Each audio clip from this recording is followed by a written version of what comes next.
Hello and welcome back to Perspectives. In today's show, it's all about protests. In Canada, the community prepares for action to ensure Narendra Modi receives a good Khalistani welcome as soon as he sets foot in Alberta. Meanwhile, in Washington, his government's delegation doing the rounds to spread their questionable narrative about the Pahalgam attack have indeed themselves been given a good solid Khalistani welcome, as his high-profile mouthpiece is found cowering in fear in a subterranean garage. And we'll take a look at fascinating evidence emerging in the last few days concerning Operation Bluestar, as an incredible interview with one of the most senior Indian army officers at the time, revealing even Indira Gandhi's army officers refused her orders to launch that attack on the Darbar Sahib, recognising its terrible breach of the nation's constitution, never mind the basic atrocity it would clearly be. And indeed how it took a bribe to then persuade its key proponent to accept the job. All this and more on today's show, but joining me as always is our very own correspondent in Canada, James Cousineau. Good morning, James. Good morning, Angus, and good morning to our viewers out there. Next week, I'm going to do a bit of a special at the end of the week on Hardeep Singh Nijjar, because it will mark the 2 years since his assassination. So I'm inviting any of the viewers out there that have photos or video clips that they would like to share for me to include in that. Or if there's anybody that personally was friends with them or family, you're welcome to reach out to me via the email.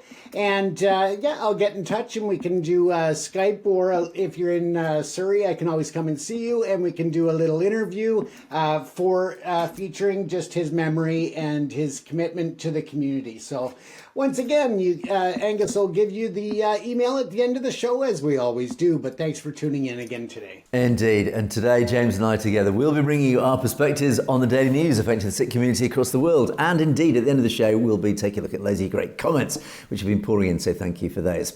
Right, James, what are you going to start us off with this morning? There is excitement in the air for Kananaskis, but maybe not excitement in the traditional sense. Instead, it is about the protests and the rallies that are scheduled to take place. Now, of course, we know that security is going to be tight at Kananaskis, as well as in the local communities of Canmore, Banff, and of course the city of Calgary. That will be the main airport point in which the delegates come in and out. It will be out of Calgary.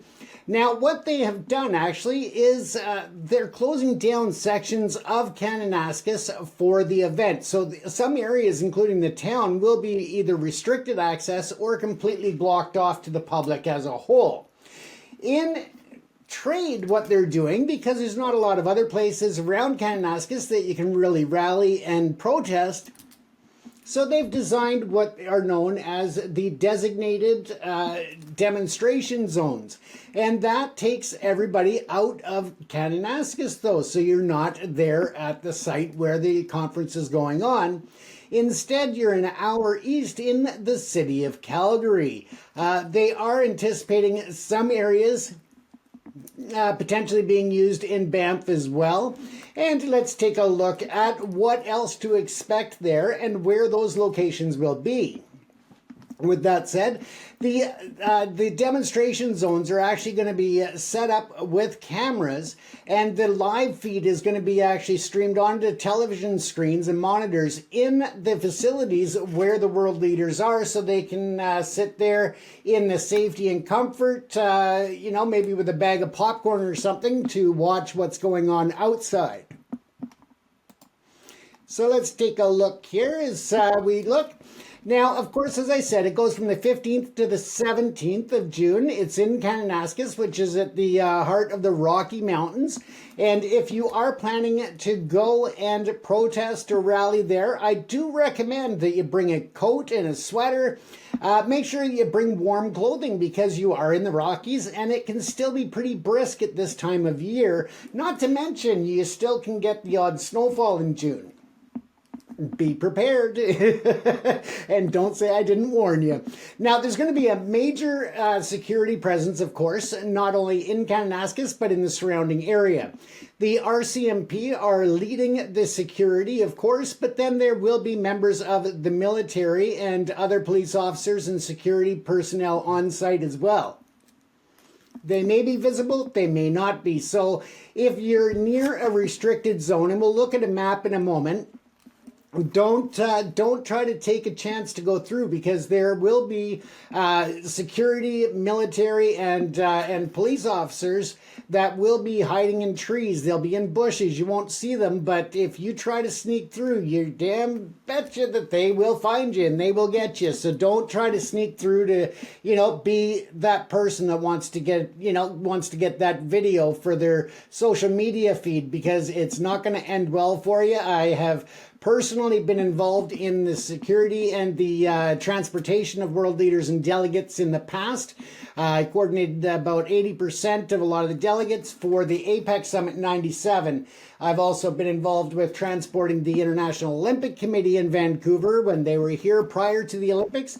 So I can tell you now that they take this security extremely seriously. And they definitely don't mess around. So I wouldn't suggest being that person that wants to get a video for your social media. Now, as I said, there are going to be controlled access zones, which are the closures of certain areas, including the Core Summit area and Highway 40, which is a primary throughway for Kananaskis. There's also going to be the village. As I said, the access will be restricted to accredited individuals. So that'll be the world leaders, that'll be media, that'll be, special authorization only. And that will include the closure of a lot of the shops and the hotels within the village itself. So again, those will essentially be shut right down during the entire time. Now, some of the provincial parks and recreation areas will also be closed down, so you need to keep in mind that if you have previously booked camping sites and they fall within this zone, you need to contact Alberta Parks and you can get a full refund for that. On the screen, you can see now with essentially this is your secured zone, and you will not be able to enter these areas without being fully accredited. If you are caught in those zones, it can be very, very expensive for you, because you can not only get arrested, but you can face very stiff penalties and fines. This also includes the airspace above. The airspace is being closed. So again, if you have drones and think you're going to, sneak some images with drones, I highly recommend you don't. The fines for flying drones in restricted areas is exponential, not to mention the potential risk of imprisonment for doing that.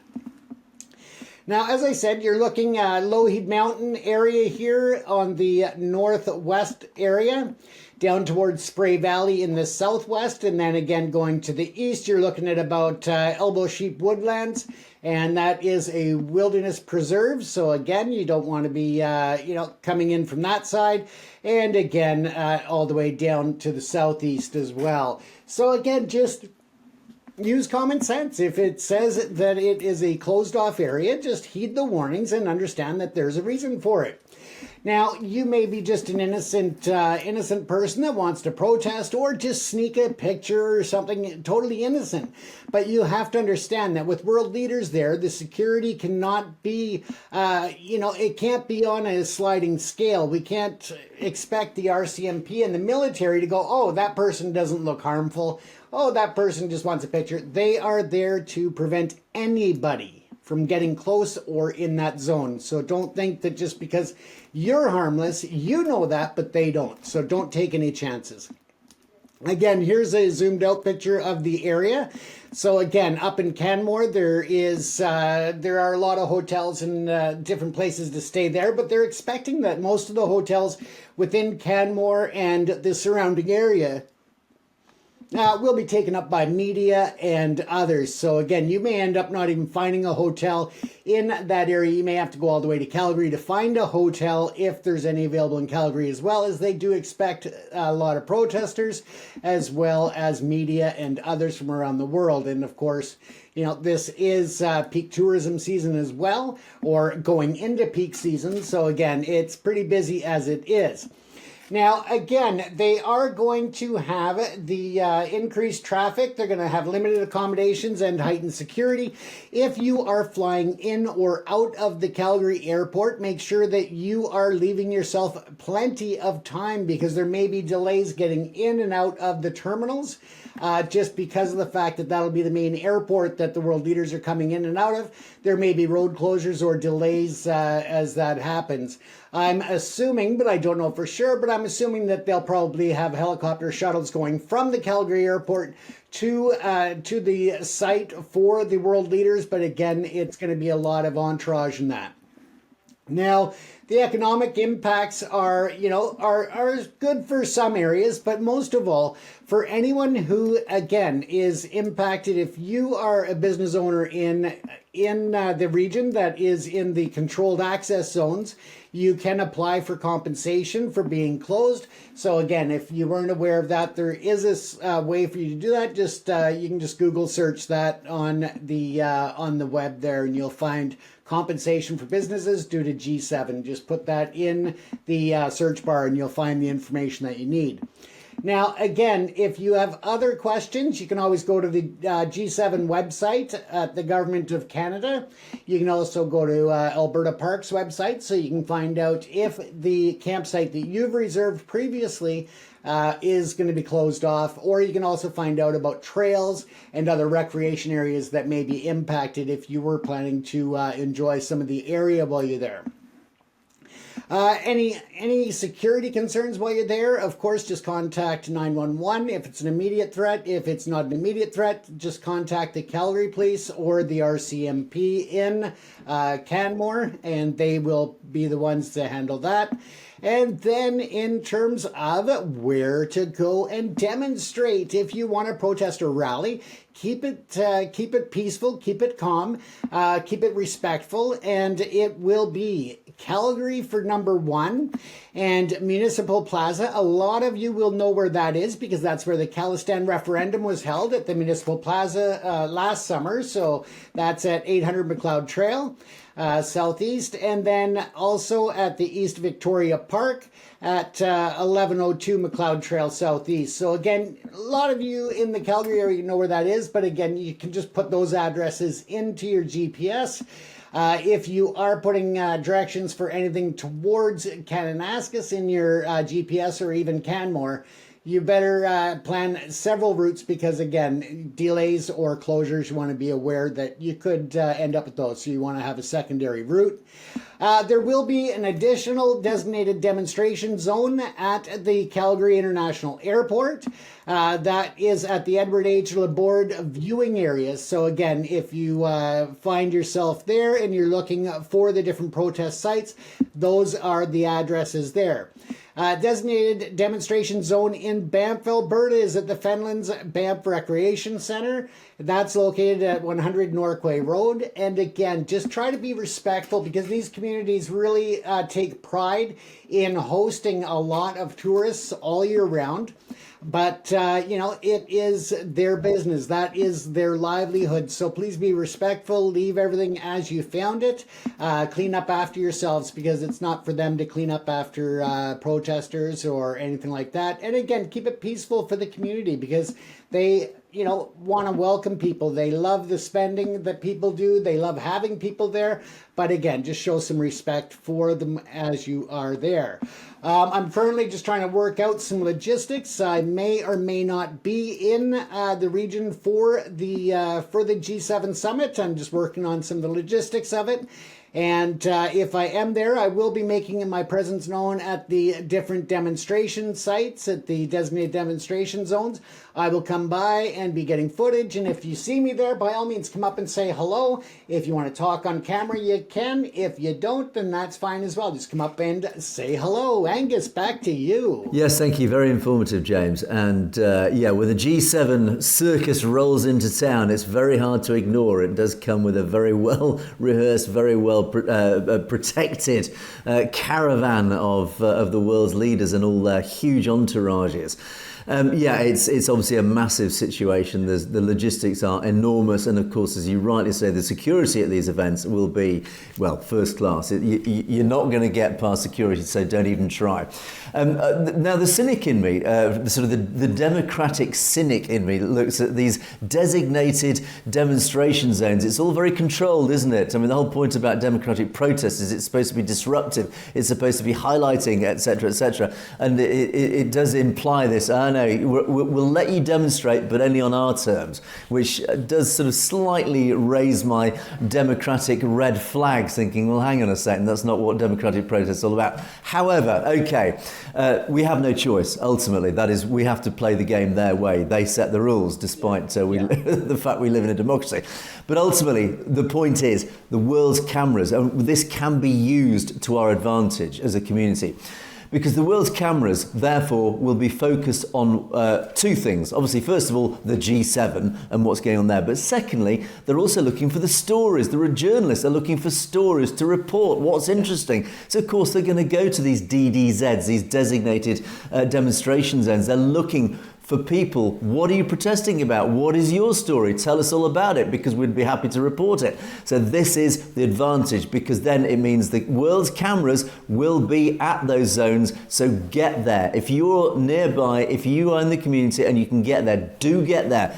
Don't forget your Khalistan flag. Most importantly, please behave yourself, as I'm sure everybody will. Be on your absolute best behavior. Be smiley, be enthusiastic, all the positive attributes. Don't be angry or abusive, whatever. That's bad publicity. These are fantastic opportunities to get the positive message of Khalistan across, to get the positive message of what Khalistan represents, who the Sikh people are, and we are the good guys, and we want to paint who the bad guys are. Well, of course, it's the Indian government, and this is the opportunity in front of the world press to do this. How often does this opportunity come along? Very, very rarely. So use it. Don't lose it, in other words, James. So I think the message to the community is please, please, please get out there, be seen, be heard, bring your flags, bring your Khalistani flags, behave yourself impeccably, look nice, look positive, as indeed all Khalistanis always do, and then talk to journalists, get the message across,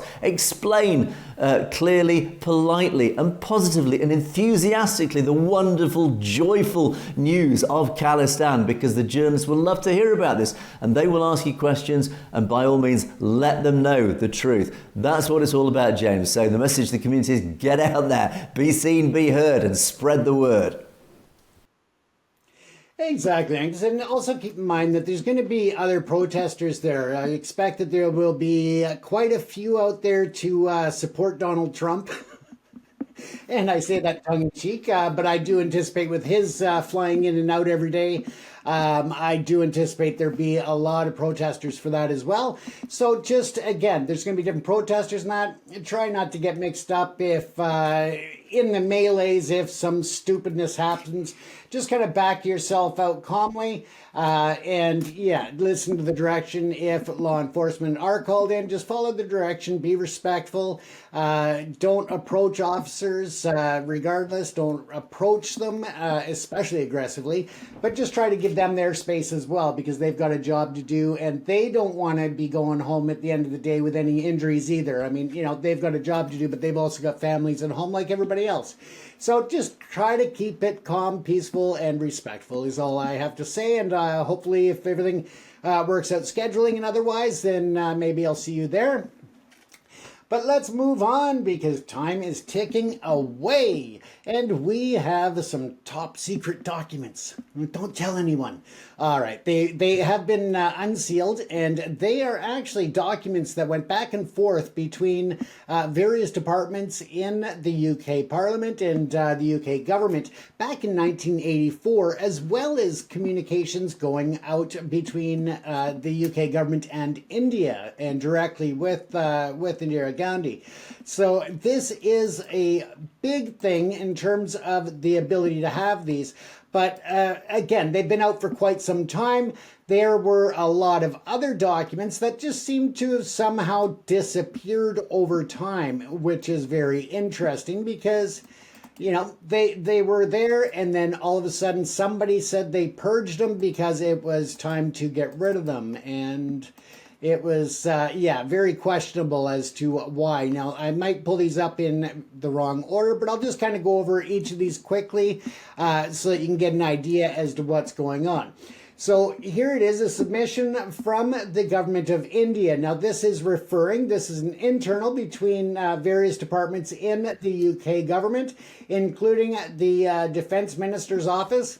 And this was a request, India actually asking for representatives to come out and be consultants for helping them to devise a plan to do the attack on Amritsar and on the Golden Temple. They wanted to have a plan that reduced the likelihood of injuries to both the officers and the special forces that were going in, as well as, of course, the people in the temple, so they say. Now, what's really interesting is that throughout these documents, they talk about different things, but one of the big things that I found was that they talked about the different political conflicts that they were having, and that obviously Indira Gandhi's party won, and therefore she went from, in one point, referring to them as politicians and her opposition, to all of a sudden it changes tone, calling them terrorists and others, terms like that. So I found that was very interesting in the fact that they that narration changed to some. Now, they also agreed at this point that the government of the UK would be informed before the storming of the temple happened. They had a good plan by a consultant from the military in the UK that actually traveled to India and was able to talk with them to help them devise a plan, give them the risks and assessment. Included sky drops, dropping paratroopers from the sky, or dropping them in on lines or whatever. But the point being is that they did not do that. But they identified that there is a big risk of danger to those who are going to be involved.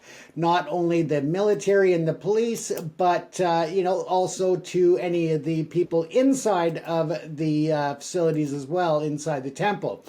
So once again, that was brought up, and it was very clear that there was a risk there.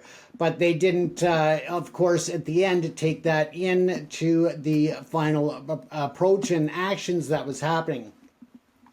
Right here, it's very clear as well that prior warning of military intervention in the Golden Temple, and pointing out the importance of forewarning in context. In the end, we were not given any specific briefing until the day of the actual invasion of the Golden Temple took place on June the 5th. Now, over here, as we take a look down this page even further, and this was, again, internal documents going within the UK Parliament and government.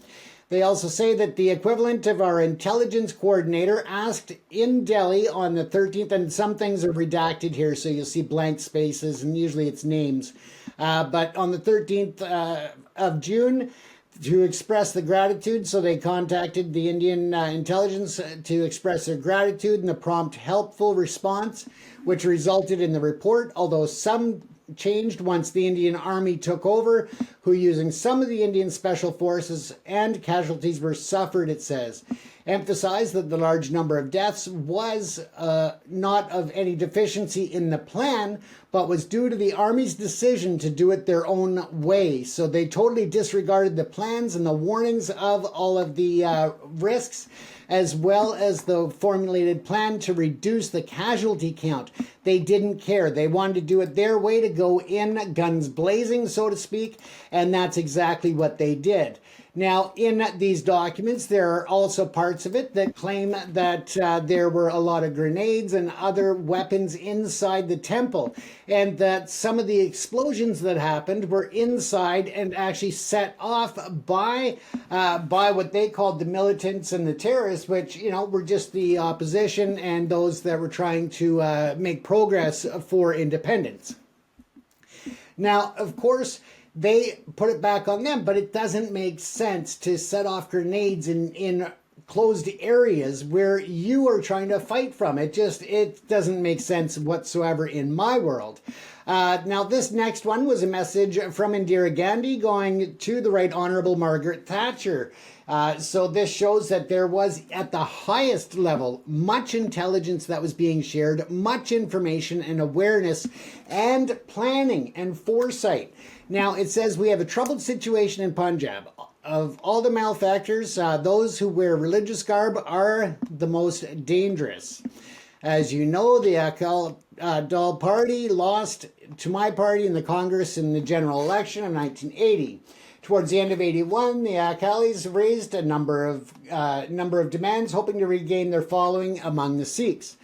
Government tried its utmost to come to some agreement with them. Unfortunately, as the talks proceeded, they shifted their stand and in the end hardened their attitude considerably. So you can see how they're already trying to spin a narrative here. But it also, it goes on here, but I don't want to go through it all in the interest of time. But it goes on to say we had no choice but to send in the army send in the army unit, which exercised the utmost restraint using a minimum of force. They had strict instructions not to damage the holiest shrine in the area, the Golden Temple proper.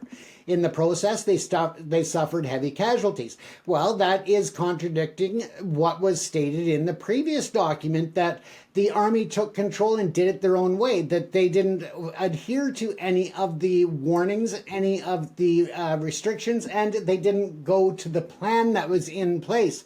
They didn't care. They were going in to take lives, is basically my interpretation, that they didn't care about any loss of life. And that is disgusting. But this goes on to prove that there was knowledge outside of India very clearly ahead of time, who could have taken steps to try to find a diplomatic solution and instead helped to plan the actual attack. And that is, just really disgusting. And again, this was a letter directly from Indira Gandhi that was sent to Margaret Thatcher. And so it just demonstrates once again the level of ignorance and willful disregard for the lives that were in the temple, because as you know, Angus, it was a very holy time. It was a time of pilgrimage. It was a time of gathering, and that's when they chose to go in, even though they had been watching the temple for months.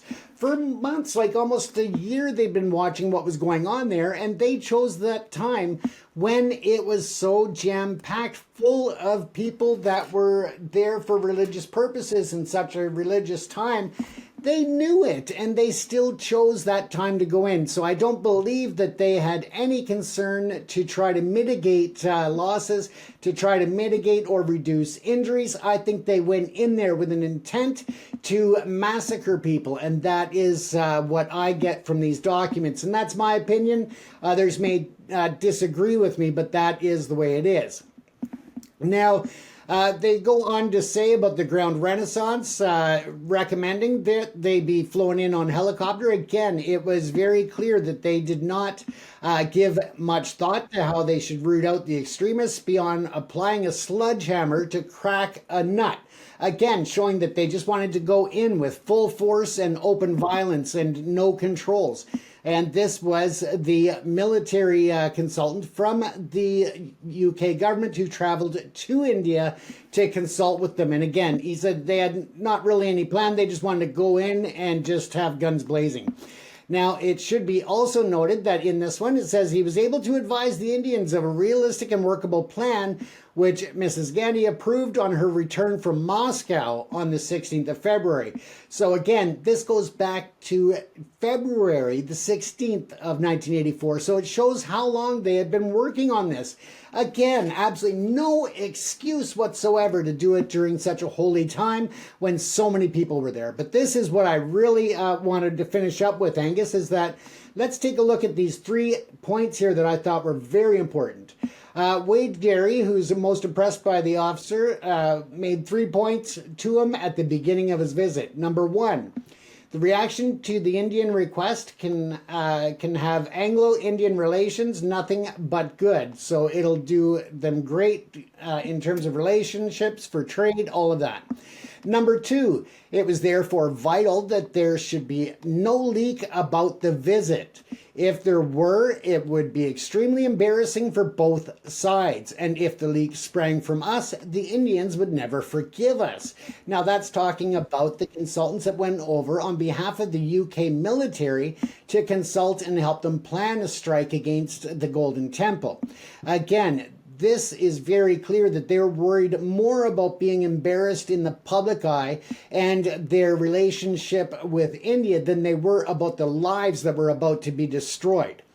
If and when the Indians put the plan into operation, and if it went wrong, they should not be able to pin any blame on us. So again, plausible deniability. They want to just be able to wash their hands of it if things go bad. And they made it very clear that there were very high chances that it would go bad, even with a well-intentioned plan and a well-executed plan, which was not, I repeat, done at any point. It was just go in and take all the lives you can. And that's what it came down to.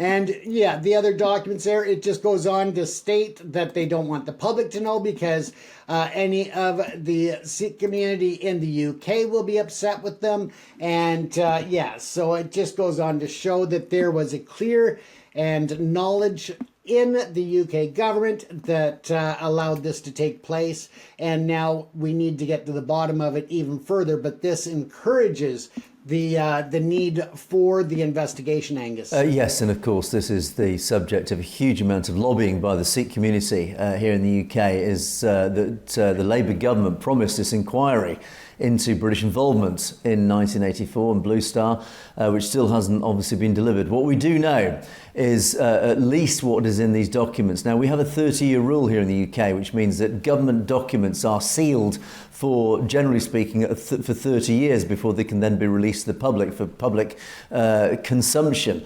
And these papers were, of course, held under the 30-year rule, and they were released in 2014. But in fact, almost accidentally, because quite often the government does have the right to withhold documents longer if it feels it is in the public interest, and certainly the government's interest, to withhold documents if they reveal a little bit too much information that they're not ready to reveal to the public yet. And it is felt that these documents were released almost accidentally. The archivist didn't realise the dynamite that was contained within these documents. But there are still probably another. They reckon this is only 50% of the documents that actually exist. That there could well be some pretty damning evidence in that documentation that hasn't been revealed yet. That is really why the Sikh community here in the UK are desperate to get it released and get an inquiry undertaken, because we want to know, what did the British do? What was their involvement in this? Just to pick up one particular thing in the documentation is Indira Gandhi's letter to Margaret Thatcher.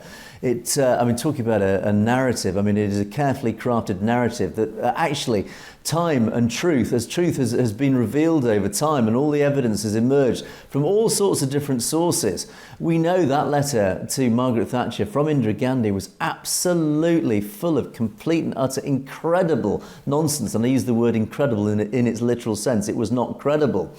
And she talked, for example, about how these extremists, these terrorists, were basically in existence thanks to external influences. In other words, she's implying it was some sort of Pakistan ISI plot. Now, the hypocrisy drips large here because, of course, and I do urge my audience to watch the podcasts I've done with Bhajan Singh Binder, particularly about Operation Shanti, the involvement of Moscow, the KGB, and their intentions to link up with India. They were using Indira Gandhi. Indira Gandhi basically was a puppet of Moscow.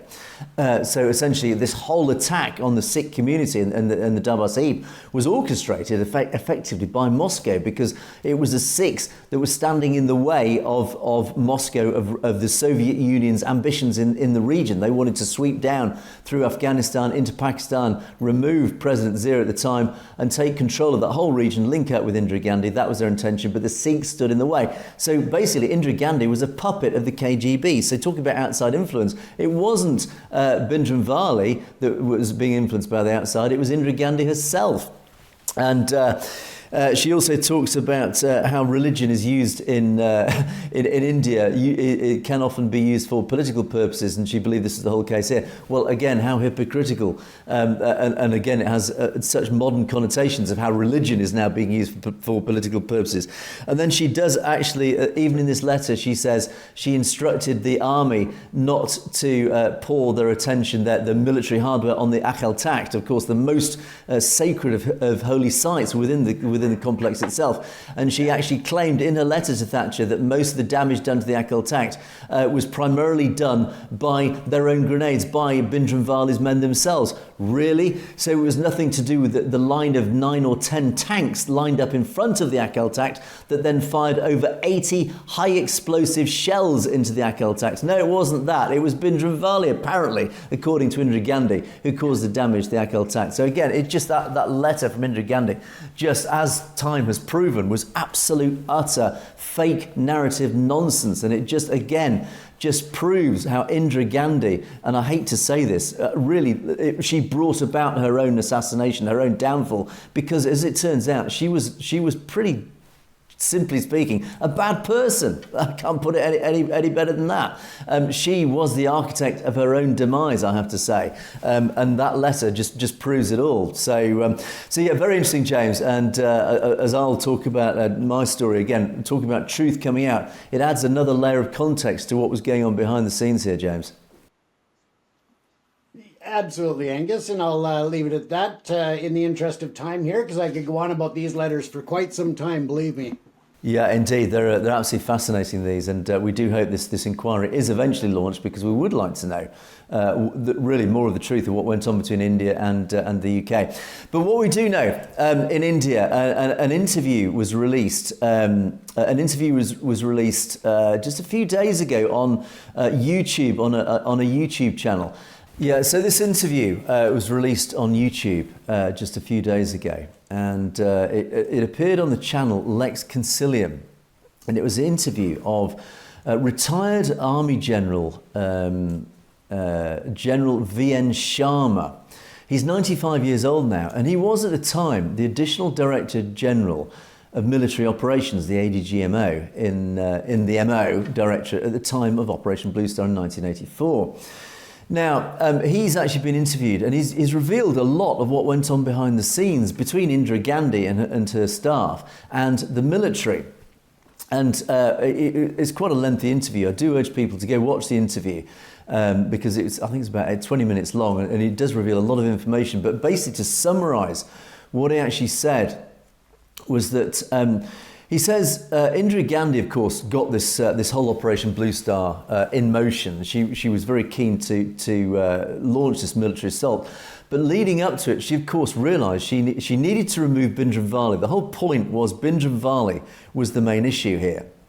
And what I find particularly interesting in this interview is he does actually reveal that Bhindranwale was, in fact, well, he claims, was a creation of Indira Gandhi herself. Now, this does actually reflect things that have been said by others, actually, and it's probably not strictly true, this, and of course people have got their own views about Bhindranwale. But let me just play just a brief excerpt from the interview. Have a listen to this. We suggested to him that that is not a correct employment of the Indian Army.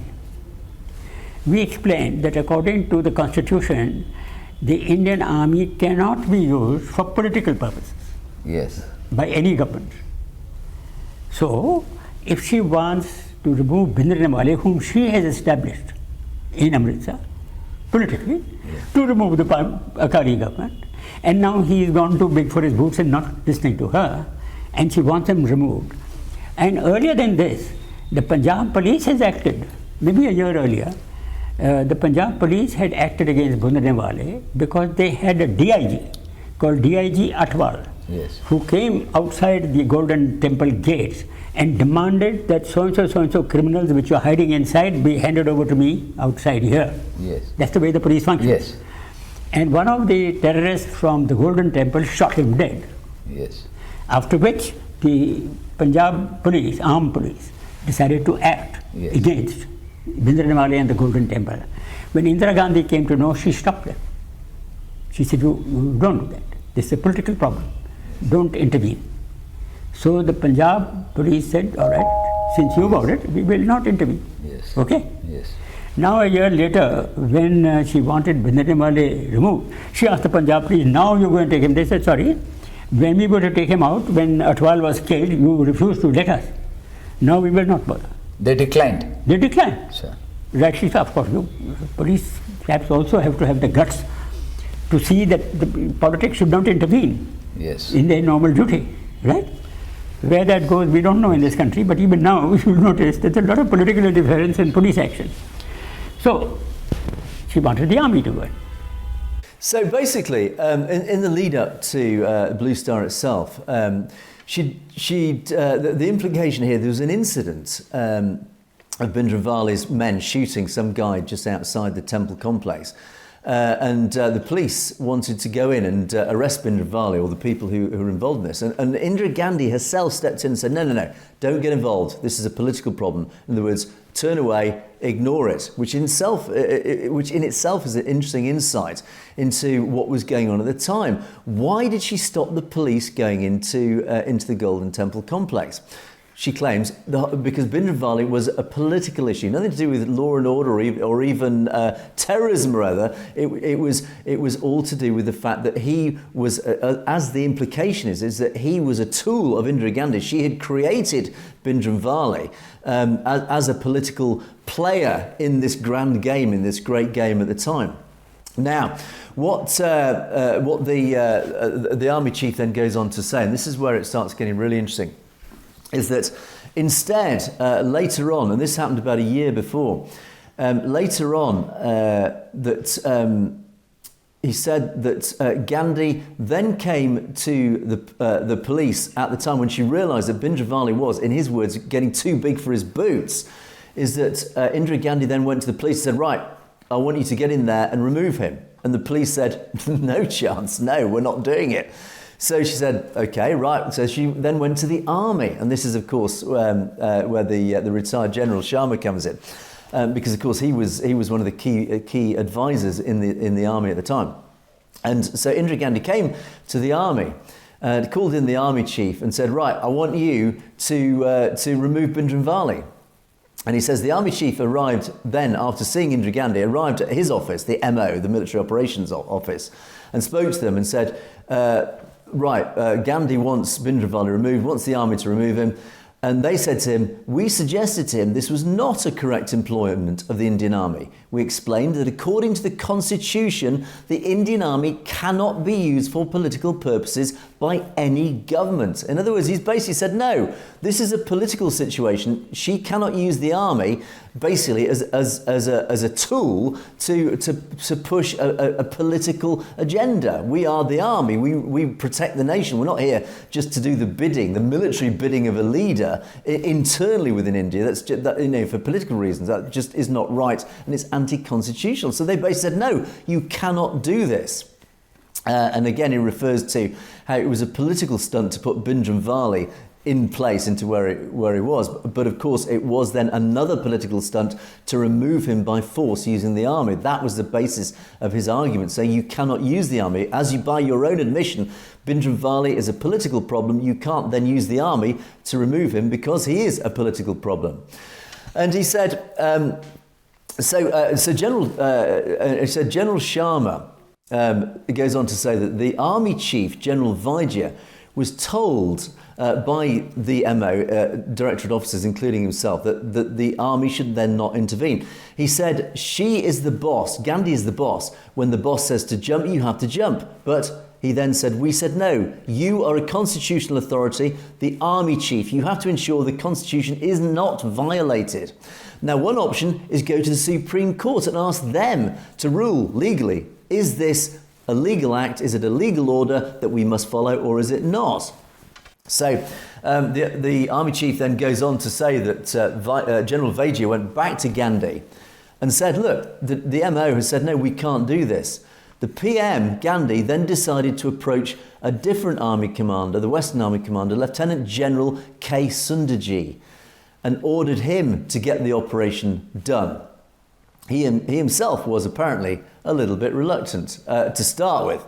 As it turns out, Sunderji went to see Gandhi, and when he came out, according to the general, when he came out, Sunderji came out, rang up the MO's office, and said, and they suggested, look, you might want to come and see us because we need to discuss this with you. This is a pretty serious issue.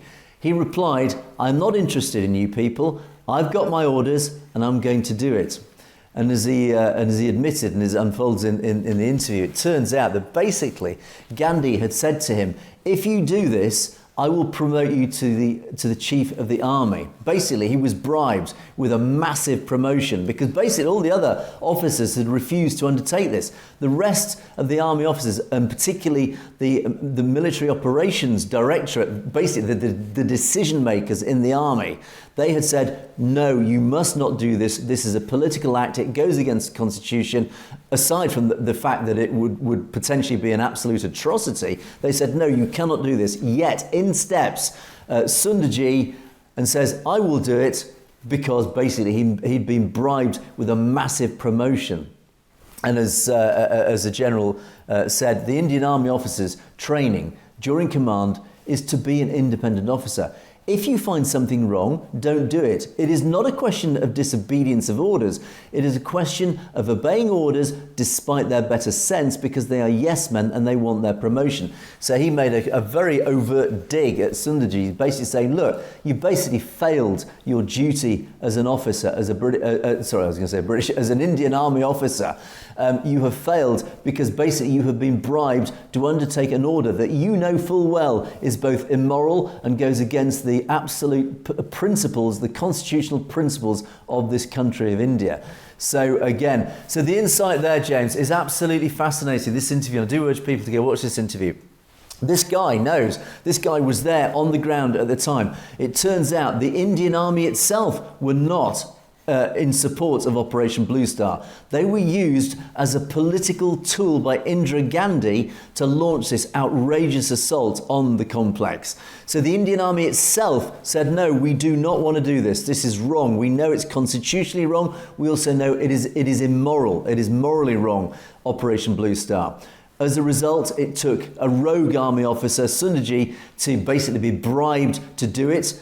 And he went in with relish, as it turns out. We often talk about the atrocities that were perpetrated by the Indian troops once they'd gone into the complex, and they literally assassinated in cold blood thousands of Sikhs, shot in the back of the head. Their bodies were mutilated, etc. And one of the commenters we'll talk about shortly gives an insight into actually what went on. So you can't completely lay the Indian Army blameless. People like this retired general, yes, he did the right thing. Well done to him, and thank you to him for doing the right thing. But it was Lieutenant General Sunderji who was behind this, and his army personnel who committed these atrocities. They were guilty, basically, of plain and simple war crimes in legal terms. And that is what they were guilty of. So you cannot absolve that section of the Indian Army who perpetrated Operation Bluestar. So there you go, James, a fascinating insight. Do watch that interview if you're in the audience. It's fascinating.